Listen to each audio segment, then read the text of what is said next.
Kapalaran ng Virgo ngayong araw ng April 8. Virgo. Sinasabi po dito na mabilis ka nakakainggitan ng inyong kapwa. Meron daw pong tao na parang nakakasalamuhan ninyo at hindi iba sa inyo na sobrang inggit daw po sa inyo. Sabi rin po dito ay marami kang mga magagandang oportunidad na nakalampas. Marami kang alinlangan at nawawalan ka ng kumpiyansa sa inyong sarili. May gabay daw po kayo at kayo ay paladasan. May misteryo na magaganap sa buhay ninyo. Hindi naman kayo magkakahiwalay ng inyong karelasyon. Maimbitahan ka sa isang okasyon. Kayo ay fighter na tao.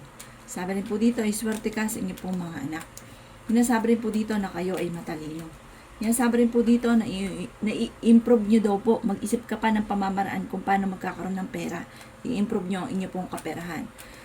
May problema ka pinagdadaanan sa ngayon tungkol sa pera.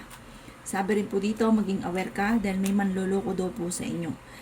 Obserbahan at magtalasan ng pandama dahil maaaring ikaw ay niloloko.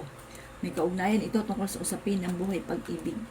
Sabi rin po dito, maaaring may mga tukso na parang mahirap iwasan. Meron daw pong negatibong balita na may kaugnayan tungkol din sa usapin ng pera.